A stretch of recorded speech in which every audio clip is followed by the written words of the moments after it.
Good morning, everybody. My name is Mary Fee Fleece. I teach history, political science, and sociology, and I'm the College's Study Abroad coordinator. I'm just introducing myself. My colleagues will introduce themselves shortly. And we are here to talk to you today about putting 2020 in some historical context. And we have some different titles that we came up for this, for our presentation today, our discussion today. That, you know, the year that continues to seems to seep into 2021, because 2021 is already starting off as to be a banner year. So with that, I will turn it over to my colleague, Jim McIntyre. Hi, I'm Jim McIntyre. I teach history at Moraine Valley. And we've got a number of colorful titles, such as 2020, the year that would never end. And I will pass along to my colleague, Josh Fulton. Hi, I'm Josh Fulton as well. I teach history at Moraine Valley Community College. And yeah, I'm trying to think of something even wittier. The year-long dumpster fire. I don't know.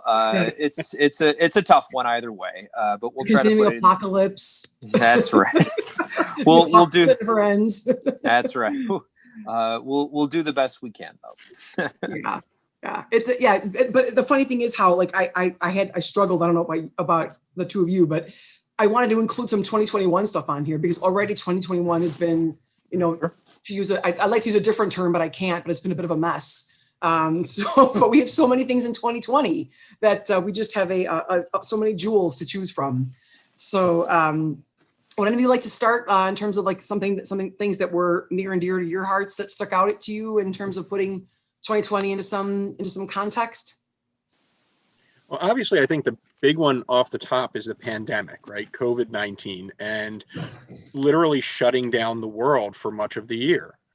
And so I think that one thing we can also talk about is the idea that, you know, our students, I know my students ask me often when it's something like this, well, you know, what are historians going to think in the future? And I always try to remind them, well, that's a fun question, but we really don't know because it kind of depends on what happens from here.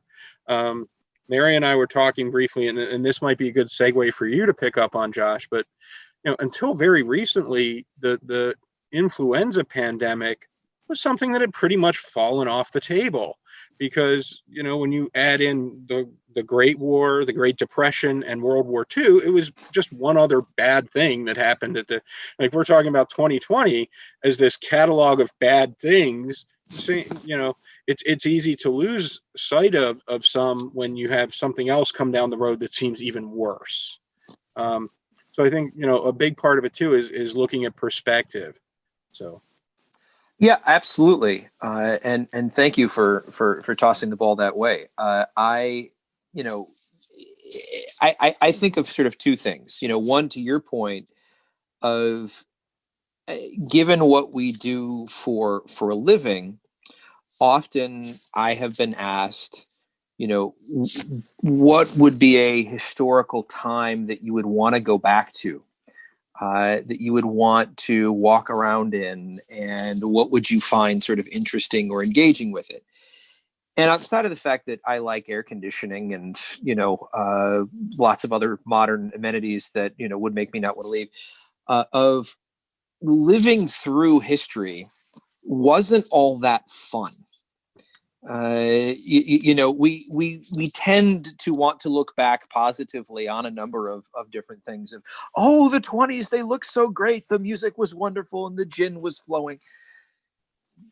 But for a lot of folks, it wasn't that fun. And so it presumes that you're just going to get treated well there and no one's going to want to hurt you and sort of that kind of thing. And so, yeah, part of this has been an active historicization of looking back on the influenza pandemic and going, oh, you know, that was horrible. You know, that was a really, really, really, really, really terrible time, right? Where you have 200,000 Americans who die in October of 1918 alone. You know, you have, you know, somewhere between 600 and 750,000 Americans die you know, in the course of about 18 months, you know, in 1918 and 1919. So yeah, part of that is that conversation with students and others about, you know, connecting this to the pandemic. And I think of 1918-19, the other thing that I've been thinking about with this conversation is also the the sort of social media trope, which in some ways we acknowledge with the titles of, and I'm sure you probably have all had this conversation too with individuals of, when folks kind of put out rhetoric on social media and in other places, which folks are doing even a lot more of that now because, most of us are at home. There's this feeling that 2020 is the worst year ever, right? That this is the worst year that's ever happened. And so in some ways, it's important for us then to be able to contextualize it. Because is it bad? Yeah. Was it not so great for a lot of folks? Yeah. Right. In the big scheme of things, is it the worst year ever? No. It's not a lot of fun. But is it the worst year that's ever existed? No. And I think that's one of the things that we can do is to, kind of be able to sort of see it within that context of time. Forgive me, I muted myself because my dogs, of course, have decided to engage in WWE wrestling behind me. So I wanted to make sure it was not distracting to either one of you. So forgive me for any noises that might come out of them from here on out. Yeah, I would definitely agree with both of you. And I think the thing I've been thinking of, and I don't want to start off by being Debbie Downer already, but I guess I am, is I'm just wondering if like 50 years from now, this is almost going to be not even that big of a deal. In the sense that, what else is coming down the pipeline? Are there going to be so many other, because we're already being told that, this is another pandemic could be 10 years down the road or even less. SARS was that what, 2002, or was that later in the 2000s? And pardon me, did you? Early 2000s. Yeah. Early 2000s. So I just kind of wonder if between the wildfires that are raging and the environmental changes that are happening so rapidly, I kind of wonder if putting this into context historically, it's going to be in there, but it's going to be like a paragraph in a history book, as opposed to, like, for us right now, this is the dominating every single headline that we're looking at. But that's just something which is kind of a scary thought, right? But that is something that I've been considering, like, what is this really going to mean 20 or even 20, 30 years down the line? So I don't know. That in and of itself is a little petrifying. But I guess if you put it, though, I wonder if you put the statistics that you mentioned, Josh, the stats earlier, just it being kind of relative in terms. I know still when they estimate 30 to 50 million worldwide, they still don't know precisely how many died in the pandemic overall, of influenza in the 19 teens. But I wonder if like at the end of this, because they said what we're going to be approaching 500,000 shortly. And I just wonder if, like, if you take relative to the modern day medicine that we have and all that, I wonder how if there's a way to kind of even those out and see how those stack up one against the other. If that's even going to be possible. I don't know. I think that, part of it is, with a lot of these statistics, it's so hard to have accurate numbers, especially from back in 1918, 1919. Yeah. Because, especially in the first wave, you don't have as many individual, medical training in 1918, of course, is vastly different than what it is now. There's something like, I think it was like only one or two medical schools in America in 1918 actually required you to have a college degree for admission, sort of that kind of thing. And so causes of death, are named so very, very differently. But in terms of your point about proportionality and sort of thinking like that, that will be an interesting discussion of the manner in which modern healthcare has advanced, of many individuals who, sadly may have passed away years ago, have been able to live, fuller lives and fruitful lives. And that's been a wonderful thing. That's a wonderful advancement. That's, why one of the good things about science and the good things about all this. But, it'll be interesting to see that sort of played out. And, I was also thinking, kind of while you were talking about, there's a common tendency to want to equate, sort of total numbers like this, sort of historically, right? Sort of looking at, putting them in that context of, like, I think I saw recently, the 450, now to 500, that's more individuals than we lost in World War II. Sort of, kind of thinking about it sort of that way, with the idea being that maybe we should be taking this a lot more seriously, given, the reality of that. Absolutely. And as you were talking, Josh, though, it made me think that if we look to the future and how historians will look back on the pandemic, there's going to be debate too about the numbers even from our pandemic. Are they over recorded? Are they under recorded? And a lot of that's going to come down, in some respects at least, to the subjective view of whichever historian is looking at the numbers themselves, and trying to use whatever metric they design to tease out what the actual fatality rates were. So, and I think that's, again, another one of those big questions, that comes up with these events, is how do you get down? Like, when we talk about World War II and we talk about casualty numbers, what are those really? And how do you count them, in the sense that, do you count the people who just died in whatever incident, or do you people who were injured and their injury eventually was terminal, and so on and so forth? So it kind of becomes what metric you apply to the event. And that can dramatically affect the context that we look at it in as well. I think. Go ahead. Oh, I'm sorry, Josh. I was gonna say, I think that's happening right now, even, right? I mean, the Yeah. arguments that people are having with one another, like, does a death count if it's my husband and I were having this discussion, because he was saying, well, if a person has a heart attack, or if a person has cancer and then they die of cancer, like, and they get COVID, and I said, well, if it's the same way that my mother died ultimately of heart failure, but she had diabetes as her underlying cause. Both things were listed on her death certificate. She died of both things. So it's the same thing with COVID, that people are saying, well, just because you had cancer as your underlying cause, but you got COVID hastened your death. You might have lived 6 months longer had you not gotten COVID. And so there's all this discussion even now about these deaths, but I've had this discussion with many people, unfortunately, who are saying, and of course this gets into our information literacy, our information lack of literacy, illiteracy, where people are just not accepting facts and figures. And I would say, well, if you look at just the amount of people who died last year, and you take them next to people who died, like 2019 versus 2020, there's a pretty big blip. So, I mean, no matter what you want to call it, whether they died of a motorcycle accident or they died of whatever it might be, if that motorcycle accident guy had COVID when he died, that blip is significant. And no matter what, it's still higher than what it would have been for just the common or ordinary flu. So that's just my little 2 cents. It aggravates me because I've been having this discussion with many people. I think your point is well taken, Mary. I mean, I think yours and Jim's points are well taken. Of, Jim's point about, folks looking to historians and what kind of historians sort of they're going to look to, and then this idea of information literacy and the importance of it. Certainly with the wide profligation of, the QAnon conspiracy theorists of the world and all other kinds of different groups and different, sort of streams of consciousness. This is a real, existential threat in many ways. One of the things that, in thinking before this, that I was sort of coming to is the idea of looking to historians. And do people look to historians? Do they look for context?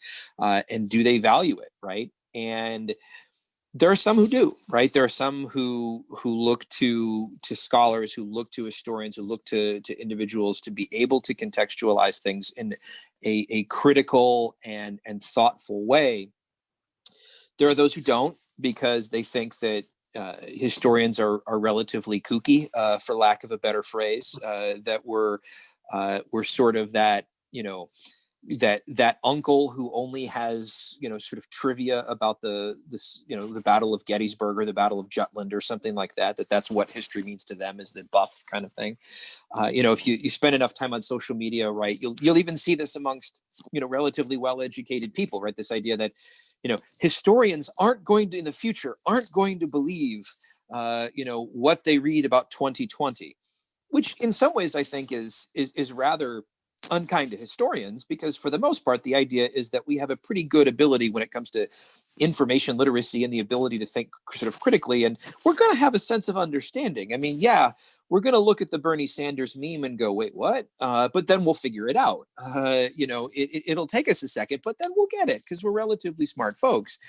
But to your point about which historian you're reading, I think one of the other parts of 2020 that's a big, sort of a big deal was that whole 1776 commission and the 1776 report and all of that. And this idea that we need to sort of, from a national perspective, according to those who were on it, they didn't really have a historian of any salt on the commission, was the idea that, we need to remake the American foundational story in order to properly be pro-American, which is functionally what, that's propagandistic. That's not actual, literal truth. And it's the weaponization of history, which is coming to hurt us, I think, is something we need to very much so be cognizant of and aware of. So would that be another title, 2020, the year that weaponized history? But I agree. Yeah. And I think that's an incredibly well taken point, in that we have facts and then we have the interpretation of those facts. And, all three of us have seen that sort of grand narrative of American history. And all three of us, I think, kind of lean back with a large dose of skepticism. And I'm being incredibly diplomatic here, obviously. But it's nothing, in a sense, it's nothing new.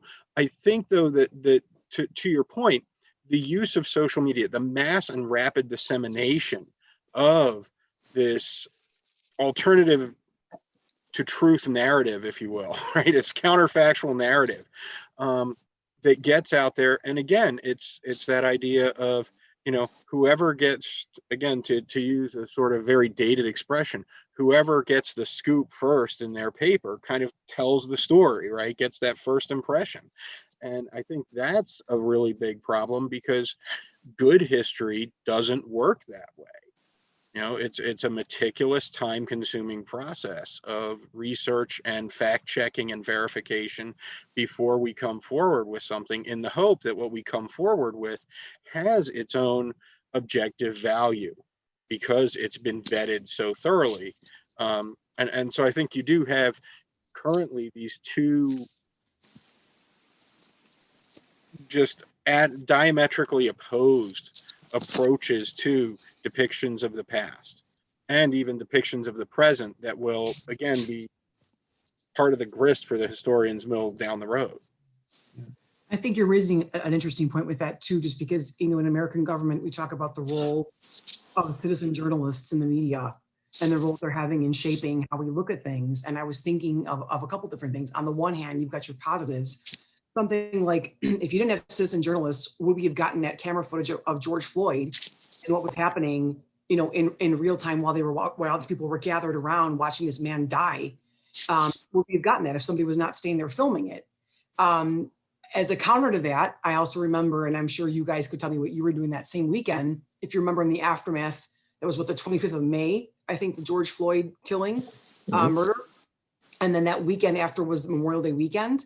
And I remember we were coming back we'd gone to Starved Rock, and then I started getting my phone started blowing up, if you will, with people saying, "Oh my God, there are riots happening everywhere. There's chaos everywhere," and the rumor mill began, because Facebook was blowing up. People were writing on Facebook that at Orland Mall, there were looters who were ransacking the entire Orland Mall. There were people who were ransacking, and I live here, like in Frankfort, Tinley Park, Mokina, Will County. Jim and I are kind of neighbors. Mokina, or over at Brookside Marketplace on 191st in Harlem, that was being ransacked. And there were all these rumors that were just flying around, that there were gangs of people who were coming. And of course, there were coded language being used, right? Gangs of people from the South Side coming in, looking to cause trouble. And crazy. And people were repeating them left and right. People were listening to the police scanners and interpreting them, right? Like, a mind's a terrible thing to develop without help. They were listening to these police scanners, thinking that they could understand what was going on with them, and not really knowing. It's the same way that my friend Maria, who's a doctor, says that, everyone now is an MD because they can go on to Google. And so we were all so it's the same type of thing in what we're talking about, even with historians, putting it into this context. So there's kind of this good and this bad that I see with it. On the one hand, we would never be getting access to these elements of history that are happening right in front of us. But at the same time, the way that they're being interpreted, and then therefore causing people to act in a certain way that's also affecting history is a little bit concerning and alarming too. Yeah, I mean, I wouldn't say that the weaponization of information, the weaponization of history is necessarily brand new in 2020. I mean, I think that we can say that the lost cause folks, certainly have made quite a go of the weaponization of information, really since the end of the Civil War.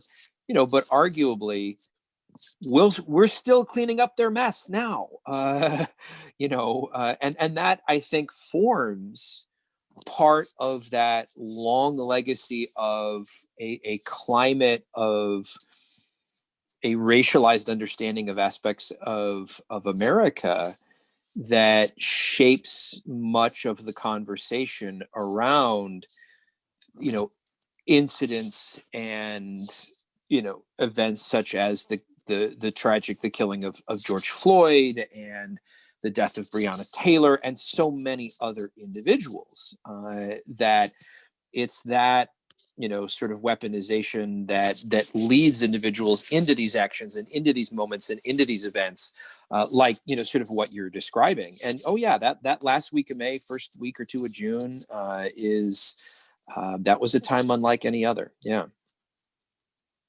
And I think we still see that the fallout of the citizen journalist versus the historian, as we watch a representative being stripped of all her committee appointments because she denies these school shootings that have been rampant in this century as well.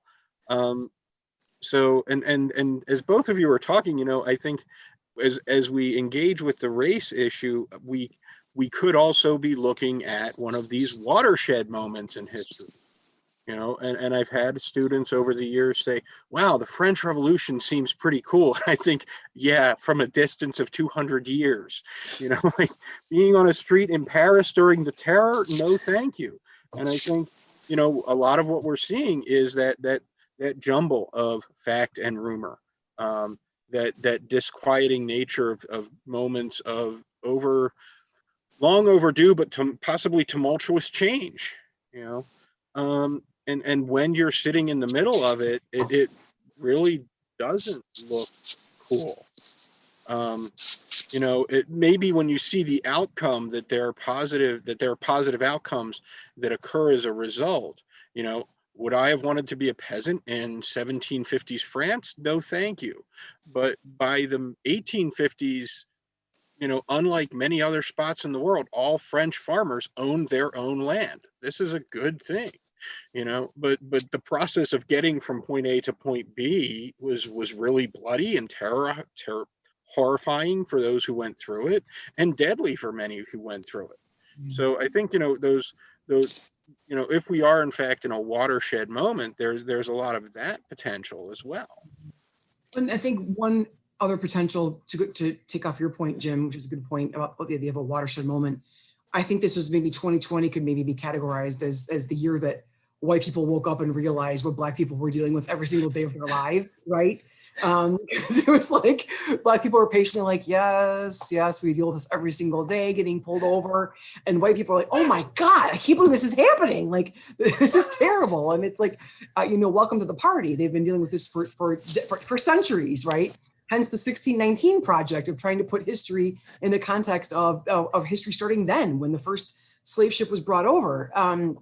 So I definitely think that this might be, and just like other movements have been in the past, until you get more buy-in from the general public, then I think that it's difficult to kind of make progress. But I do feel like I'm hoping that we might start seeing some actual lasting change occurring because of the fact that I think more people realize, like, oh my God, I had no idea that this happened. People who were otherwise not bad people, not even, I wouldn't even call them necessarily racist people, just people who were ignorant of what was going on around them and didn't realize that this is what was happening to people next to them. They have prejudices, like we all do, but didn't realize that you and I, we talked about this in our 1919 discussion, that for one of our colleagues her cousins have to drive around with their wallets on their dashboard, because if they ever get pulled over by the police, they want to have their wallets in full view, so they never have to reach for their wallet in their glove compartment or below, because they're afraid of getting shot. So that awareness, I think, came to a lot of people that had not been there before, as a result of some of the events that happened last year.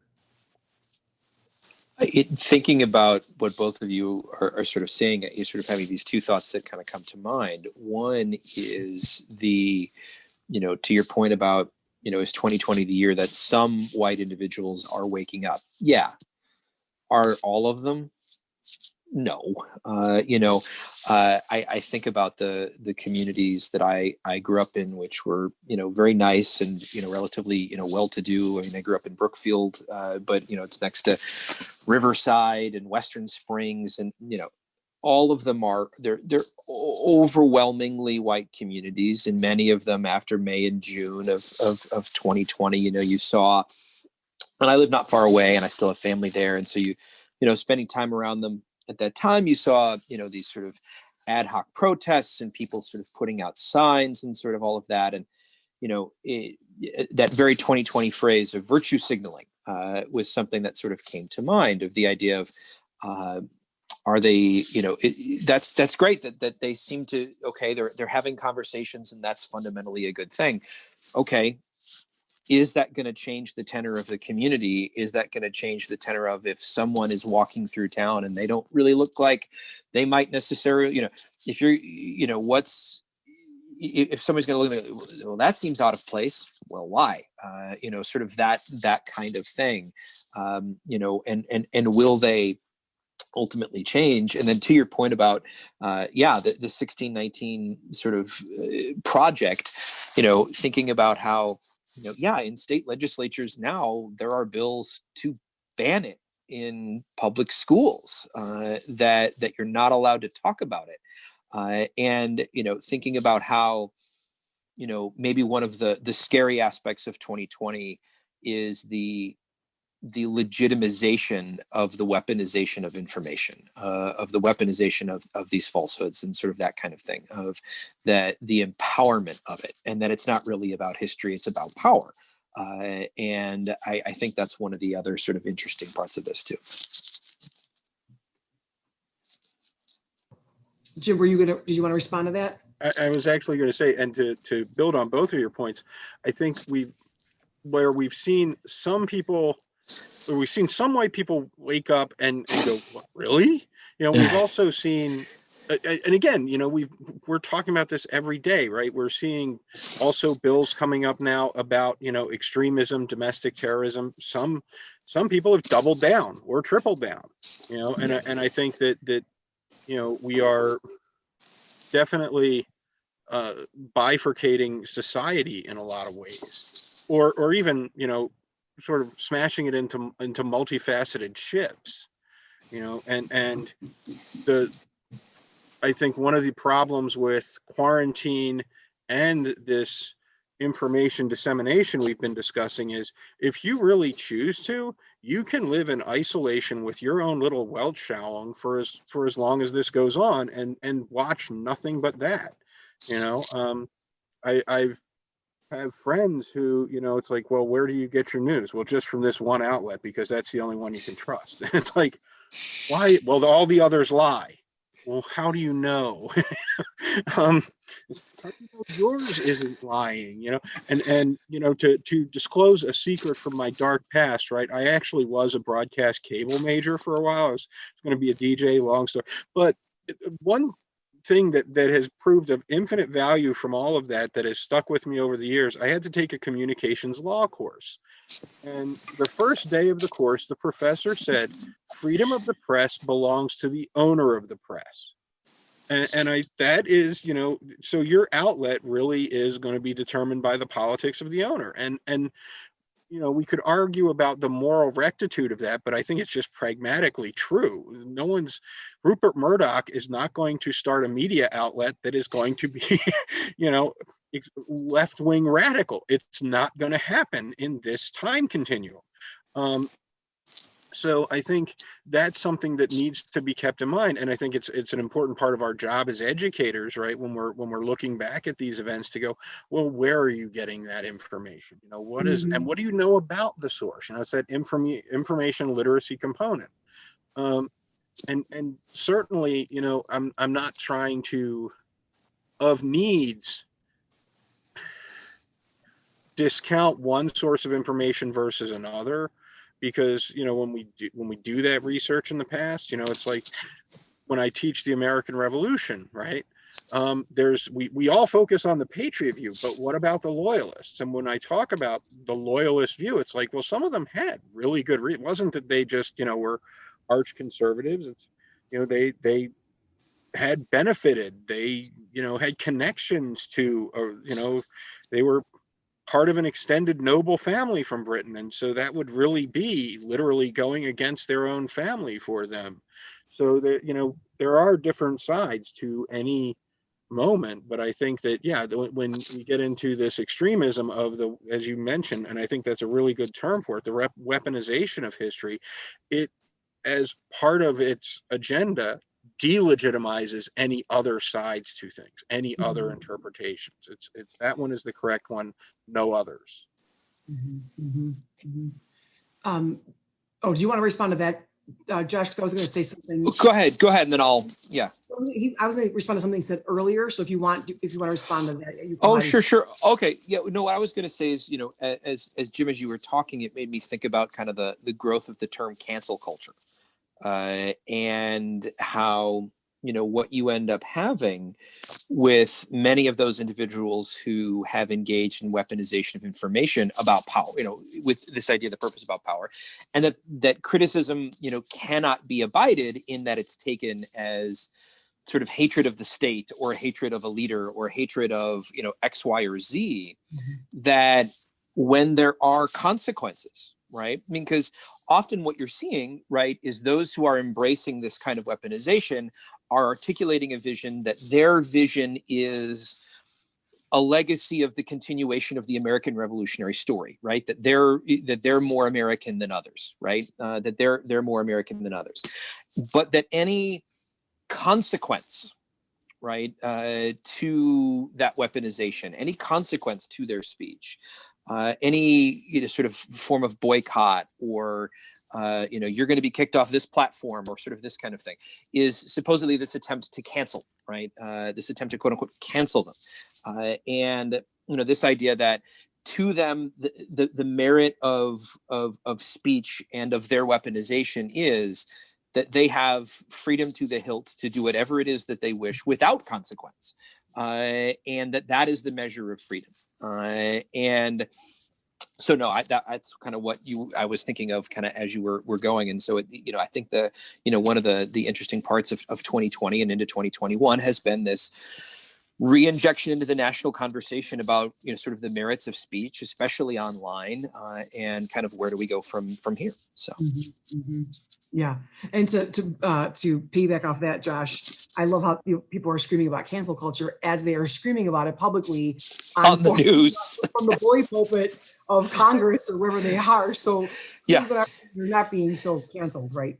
But yeah, I was going to go back to what what Jim was saying at the beginning of his last comment, where you're saying about how just the change that it has kind of come over amongst some white people. We'll kind of have to see how much this lasts. So maybe I'm going to go from being Debbie Downer to maybe being kind of Pollyanna-esque here. But I'm kind of wondering if we are at a moment though where I'm hoping where the people that are of these, we're in the dying throes of those folks that are still screaming about the past and screaming about Confederate statues. And, you know, even though people like Robert E. Lee didn't even want didn't want statues of himself and memorials and things like that. And others might argue with me and say, well, you know, 75 million people voted, but people are not monolithic. They don't all vote for the same reason, for the same thing. So there could be there's a chunk of voters who voted for Donald Trump because of those reasons, but there are a lot of people who voted for other reasons. So I'm hoping that we're at a point where because I think that I am optimistic about the idea that I think we are moving forward, that regardless that of what people, there are going to be these setbacks along the way. And the Capitol riots were a pretty big setback. But I think it's also so eye-opening for so many people too, to say like, this is what can happen. This is what's possible if we allow ourselves to go down these rabbit holes of conspiracy theories and misinformation and, living in the past and glorifying a past that doesn't even exist, right? This doesn't even happen. So I'm hoping, I do think though that we are at a point where we are going to be moving away from that. I hope I could be totally wrong. Again, that, the internet's a very large, dark place, but there's also a lot of light in it too. So I always tell my students that we have the possibilities to we have so much information at our fingertips. It's just a question of teaching one another how to harness that information, and not necessarily and I don't know if any of you have seen lately, because they keep showing these clips online, and maybe they're coming on my YouTube feed for a reason. They're coming into my little my bubble that comes through my YouTube feed, but of people that are now reformed QAnon people. And what's interesting to me is that a lot of these people that are QAnon folks were people that they're educated people. They're not necessarily people that are coming across where they can barely function and can barely read. And these are people who have degrees, that maybe have lost jobs during the pandemic, and who have a lot of time on their hands and are feeling demoralized and are feeling kind of downtrodden and are looking for something to feel a part of. And QAnon kind of help them feel a part of something.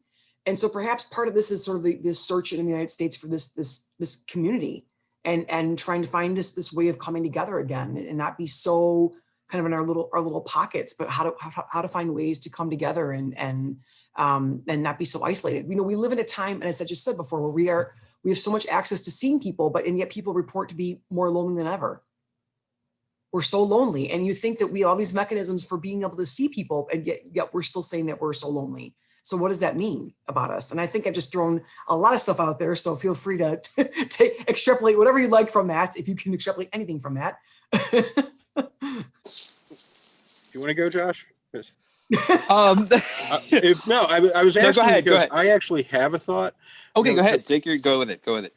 For me, and I hope this continues. I really do. That there was this sort of sentiment following the Capitol riots that to me was akin to sort of after the Salem witch trials. Like on a national level, we said, "What have we done? Reckoning. How we let this go way too far." We the people who sort of blew off QAnon went, "Oh my, these people are really," and I think even people who might have been on the periphery went, "Oh, this is," and I hope that trend continues to where it's like, look, let's ratchet things down. Let's ratchet things down and, try and work together. And I think we saw some of that. We're still seeing some of that. I think that the political parties right now, the Republicans are definitely, in their own internal civil war, the press is labeling it, but there's definitely a fight going on there.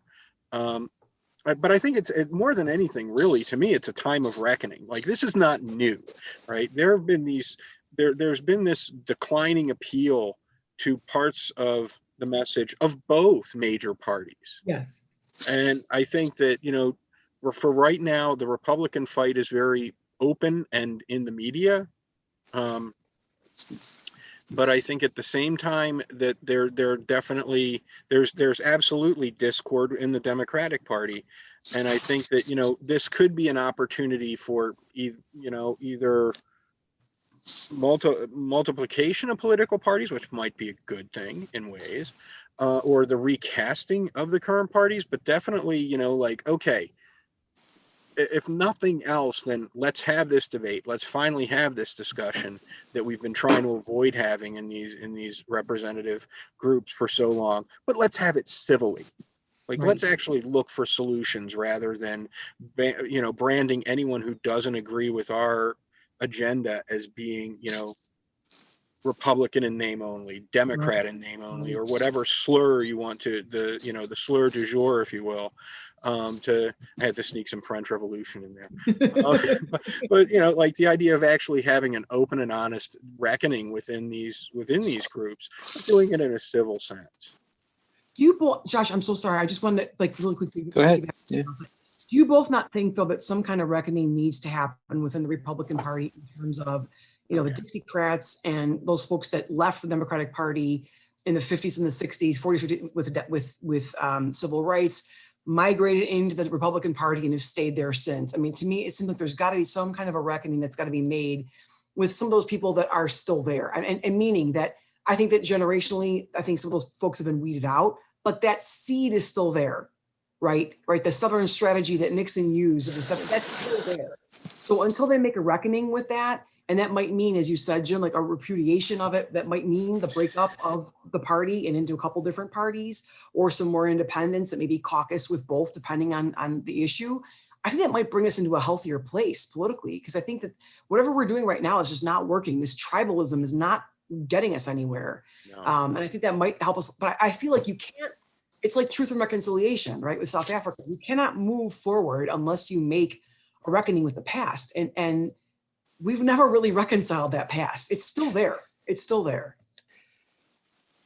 And, to that point, from a broader sort of, the broader history thing, we're talking about 1776 and sort of 1619 of, and to that point about the QAnons of the world and their legitimization within republicanism and within the Republican Party of, I've heard individuals discuss, there needs to be not just that sort of truth and reconciliation in that way, but in some ways that's what the purpose of history can and should be, is a truth and reconciliation.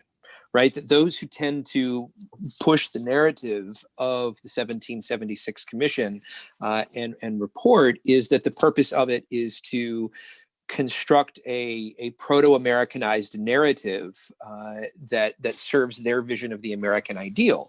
Whereas, 1619 was far more sort of saying, look, race has been a part of the American story and racialization has been a part of the American story since its founding. It doesn't mean that we hate America. All we're saying is let's just be honest about that.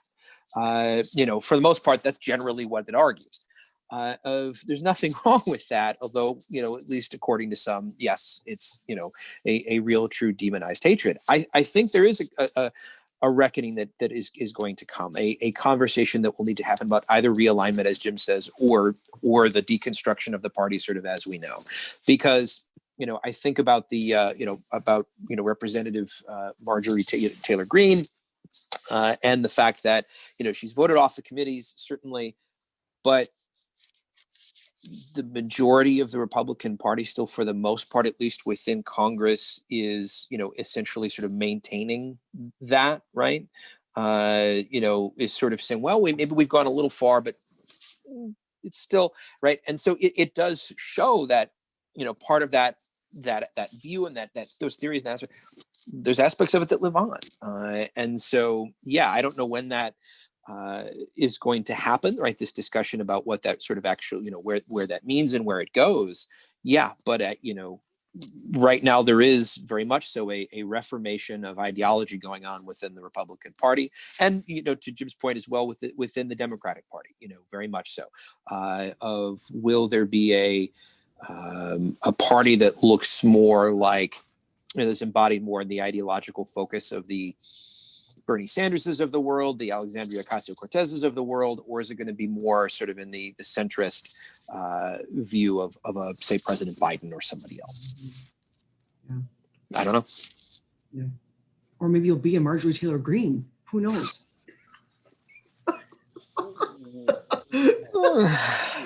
Sorry. Jim, did I cut you off? I'm sorry. Were you going to say something? No, I see my esteemed colleague, Professor Fulton, doing his hair pull for 2021 now. I couldn't help it. But I think it does. And I mean, and I think part of our role is if and one of my personal, I guess, things is, maybe we should go back even before 1619, and let's bring Native Americans back into this discussion, you know, because that's huge. And again, I think what we're talking about is like the selective annihilation of parts of history that we don't care to look at. And so, you know, then that is just as significant as slavery. You know, we're talking about genocide, consciously or unconsciously, depending on where, when, and where you look. And so I think we're, you know, let's get really honest about the past. And that's not saying that you know, because the common slur is, well, you're just un-American, you just don't like American. It's like, no, I just like honesty about America. You know, there are some things that the United States has done that have been very good, you know. And I'm not, you know, to list one of those, the first one that comes to my mind, well, we were the arsenal of democracy against Hitler, and I think that's a good thing, really. So, but by the same token, let's look at the full vista of things. Let's look at all the facts of the past, you know. And it does go back to that truth and reconciliation idea. Like until we are willing to accept both the good and the bad, you know, there's going to be this false narrative out there.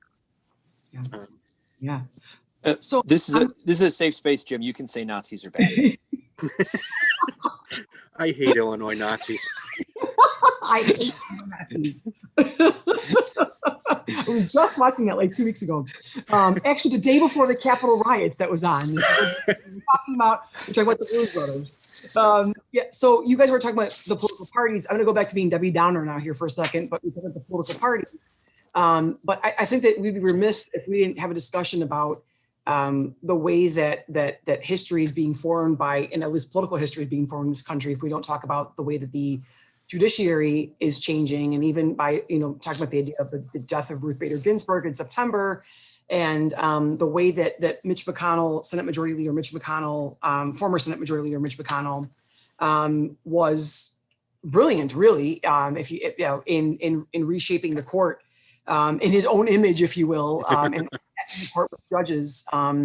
And he was brilliant at it, and not allowing justices under President Obama to take their seats, and basically keeping all these openings, these vacancies open, even while not thinking that in 2016 that they were going to get a Republican president. But when they got one, those openings were there, and did a great job of stacking that court. So I think it's also really interesting to see how, even though the electorate, we seem to be moving in a different direction as a people in the way that we vote. But ideologically, the courts seem to be moving in another direction. And so I wonder how those two are going to kind of jive together. I don't know if they're going to be able to jive. I don't know. I think it's going to be just a really interesting thing. But to say, I had to just recognize the notorious RBG. And what is with all these women having like RBG, MTG, and AOC? Like, this is, are men getting any of these nicknames? Nobody is. Like Donald Trump's not DJT, and he's Donald John Trump. Like I don't get this. I'm just throwing this out there. This is nothing. I'm just wondering, like, why is this that women are getting these three letter names? Collective laziness. Yeah, I guess so. I mean, but to your other point though about the judiciary, you know, and let's not forget that it's not just the Supreme Court; it's also the federal court system overall. Yeah. And I think that, you know, one potential consequence of that is if the populace continues to go in a more liberal direction, you could potentially see, you know, a constitutional amendment that alters the way the federal judiciary is appointed to be more in keeping. You know, because people have talked for years also about getting rid of the Electoral College. Right, for the same sorts of reasons, right? That it goes against the general will of the people. Yeah. So that could be one potential outcome of these things, because and we've seen it before, right? Like the Federalists do the same, or attempt the same kind of thing with the midnight appointments, Mm-hmm. to create a bastion within the court system to maintain a sort of lock on control of things. But again, and from the viewpoint, and again, this I guess gets back to the whole big picture, right? From the viewpoint of 1800, if you were a Democratic Republican, that looked really, really bad and scary. Now, looking back at it from 2021, we go, Great. no biggie. so it's, and again, that's the difference in perspective, right? Yeah. Did you want to chime in, Josh, or? Yeah, no, it's the interesting thing that I was sort of thinking with all of this and McConnell's action and these appointments and the death of the sad passing of Ruth Bader Ginsburg is just, I find the public interest in the courts themselves to be kind of interesting. Of the appointment of Supreme Court justices and our collective in a way sort of caring about it, in some ways I think is relatively new, in that it's only really been in the last generation or two that the public has had any interest in it at all. And so the fact, yes, that any Supreme Court justice, be it RBG or not, becomes a cultural phenomenon, is, to me, I think, a fascinating aspect of part of or a component of this discussion, in that the assumption so often was that the courts are in many ways out of sight, out of mind, unless we're in front of them. And so, that was just my sort of reaction to some of this. But I mean, the point in terms of the power of McConnell to singularly focus on the courts themselves as this tool to be able to remake and recraft the shape of government is, no matter what, the punditry will sort of say, there will need to be an acknowledgement of his ability to achieve that objective. Mm-hmm. That's going to definitely, no doubt. And I think it's a good thing that people are paying attention more to the Supreme Court, because as I always try to explain to my students, it affects them every single day, the decisions that are made. And it's the branch that people know the least about, the branch people care the least about. I'm just curious to see, and it seems like Biden is not going to go down the Franklin Delano Roosevelt route of, attempting to maybe expand the court, or I find it interesting how they still refer to it as the court packing scheme, even to this day, which gives it, that sort of term. Because really, the truth of the matter is that you don't need a constitutional amendment to expand the court. If he wants to appoint more judges, he can. There's nothing saying that legally speaking that cannot be done. But anyway, that's another story. I am glad, though. I'm glad. I don't think that Biden will do that, because I think that Biden is just too much of a centrist. I don't think that he's going to be looking to upset the balance of too much of the force, if you will. But I will be curious to see, though, if what would happen with FDR. Suddenly you saw a lot of these justices begin to retire in his second term. Yeah. I wonder if you're going to start to see someone like, a few of these guys begin to retire, or are they going to hold on with dear life to the very end? Like a Clarence Thomas, like, I'm not going unless you, from my cold dead hands, I'm not leaving. On the other side too, I wonder if on the liberal side, if you're going to see justices who have been on the court for a little bit longer say, maybe it's time for me to like Breyer, maybe I should go now while there is a Democratic president who could replace me, as opposed to waiting, you don't know what's going to happen in 2024. So, and I also do want to acknowledge, since we're talking about RBG, the fact that historically, obviously this is going to go on in history, as having, while we have the oldest president, we also have the first female vice president, who happens to be a woman of Indian descent and also of Jamaican descent, which is really cool. Kind of a cool footnote to history there too. So there's been a lot of interesting things that have happened this year, good and bad. But I say that's one of the good ones. I would argue that's one of the good ones. Yeah, I would say that, it's been interesting in as much as that, particularly with the vice president, that, I'm thinking back to the national conversation in 2008 and the election of Barack Obama and all of this, of the although it's been acknowledged it hasn't been as large of a conversation as part of the national political conversation. Yes. Of elements of race and gender with the current vice president. In some ways, maybe it should. To have sort of better conversations about aspects of equity and sort of things of okay, it took us long enough, come on, let's go, but it's absolutely, it's a wonderful thing. No, I mean, But we're not that, like, I'm sorry to interrupt you. I'm sorry, Josh. I meant, like, that's a good thing that maybe we're at a point though where, look, listen, we're here. This is it. It's, we don't need to like talk about it to death. That when it's eventually that no one will notice or care in terms of that will normalize it, which is good. That it's accepted and we've created a new norm, which would be a very positive thing.